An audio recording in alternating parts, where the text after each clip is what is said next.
Hi, I'm Norm, and this is my personal review and reflection on the 2011-2012 Pedagogy First online class. I'm a part-time adjunct teacher with 5 years experience at a local 2-year business school.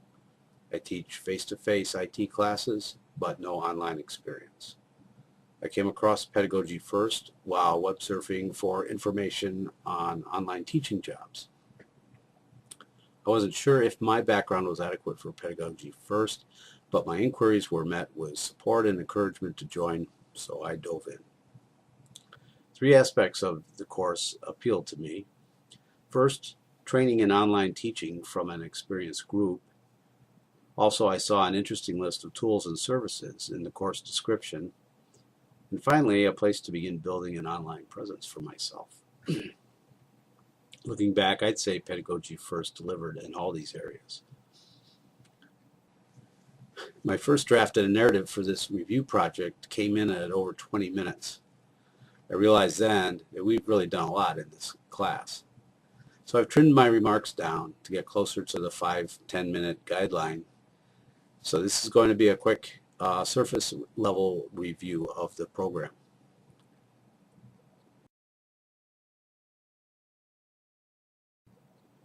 Each week in the class, we were given a list of materials to read, to view, to hear, and sometimes we were given an assignment to do, and usually an option to join a live meeting of some sort.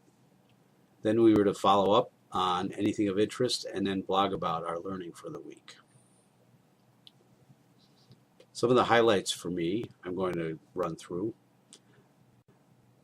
The first few weeks really were about getting a blog set up and learning about RSS. We began to get acquainted with one another in the process as well. Creating and learning to blog was a big part of the class for me. My first blog post was just text, but we learned to add links, pictures, embed media from other sites, and by the end of the course we were creating our own video blogs.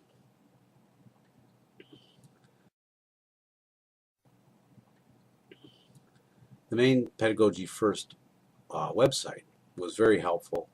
Everybody's blog posts showed up there as well as on their individual blogs. Even better was the aggregated RSS feed for the whole thing. Using that, I think I managed to read everyone's blogs throughout the course. In the second week of the course, we saw a video of Alex Kouros, and I think it set a great tone for what was to come. In following up, I made some new online connections, including Dr. Kouros himself. In week 4, we started doing some hands-on exercises, creating materials for online classes such as presentations and websites for things like class schedules, syllabus announcements, and so on.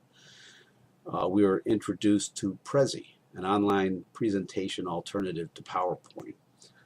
I had never seen it before, and I was pretty taken with it. And I spent a whole day trying it out and created a Prezi that I embedded in my blog post for that week. Over the next few weeks, we continued to look at how to create materials for online classes and other presentation options. Many other class participants showed off some really great works. Here's a look at what some of the others were doing at the time.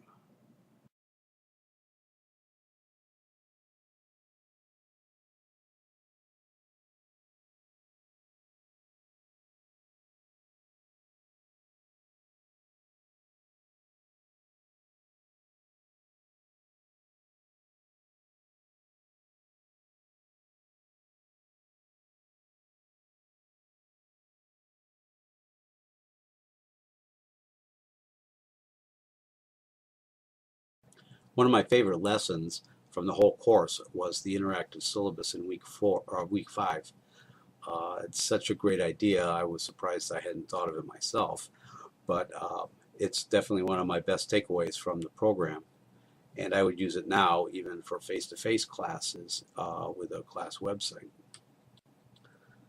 As we moved into the later part of the first semester, we looked at communications, such as online forums, for instance, as well as email and bookmarking sites, Twitter, Now, Twitter was something I hadn't used before either, but I started using it in Pedagogy first, and I'm converted now.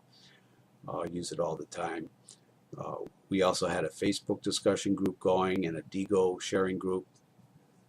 Also, everyone was encouraged to comment on each other's blog posts, and we looked at something called VoiceThread, which I found very interesting and impressive.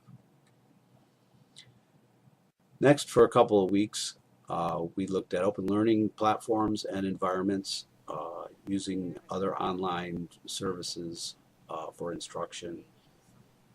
A particularly fun session was a meeting in Second Life, where Chris delivered a presentation on her teaching experience there. We also explored more traditional environments such as Google Sites. As the first semester wrapped up, we looked at some of the concerns facing educators around copyrights and fair use. Closely related to that also was the Creative Commons topic, and we took a look at some of the resources that have emerged from the Creative Commons movement, such as open educational resources. We also saw another really excellent video at this time, this one from Lawrence Lessig. At the start of the second semester, this was probably my personal favorite portion of the course overall. After the interactive syllabus, this was where we spent time learning about creating images, audiovisual production for our blogs, and working with sites such as Flickr and AudioBoo and YouTube, to name a few. This was a really fun educational period.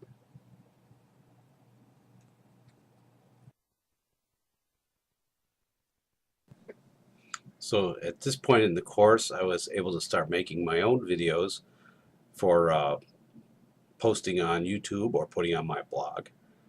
I felt that putting myself in front of a webcam was a little intimidating at first, but many others in the class were doing the same thing, and their example and good feedback from the group helped start wearing away some of those awkward feelings.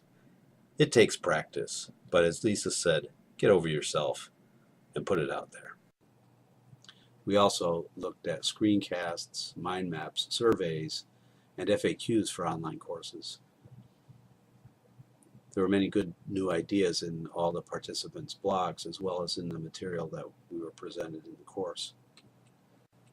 The following week seemed to fly by pretty fast. The topics provided a rich source of thought and discussion.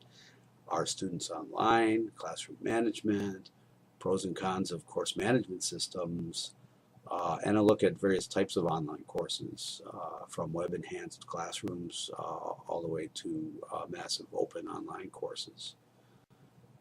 We saw a really good presentation by Louisa Moon called 10 Time-Saving Tips for Online Teachers, and there was a live Google Hangout on pedagogical differences between on-site and online classes.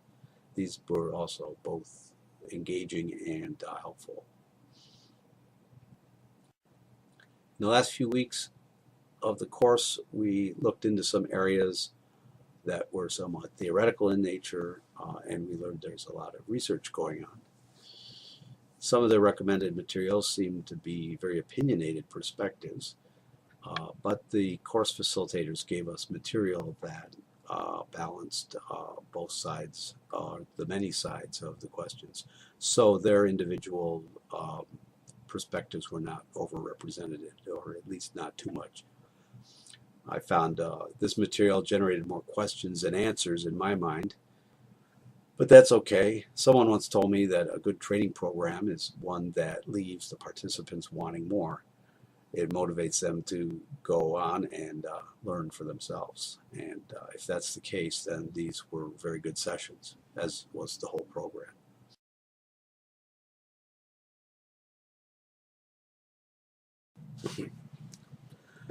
Well, there is a lot more I could say about these last 2 points, but I think I've already shown that this program has delivered in these areas. My digital toolbox is stocked, and it's been fun learning how to use all the tools. Back in the first week of the program, we were invited to use the weekly topics as a springboard. Well, I guess I've managed to use the whole program as a springboard. The contacts and connections that I've made here have branched out into even more contacts and connections. I've learned about other online communities and courses, so my network is expanding. I'm much more active and interactive online than ever before. So I'm looking forward to using all that I've learned here. I just would like to end with a big thank you and congratulations to Lisa and her team for this program. And thanks to all the other participants too. It's been great learning from your experience, and it's been fun watching you grow too. So that's all I got. Are there any questions?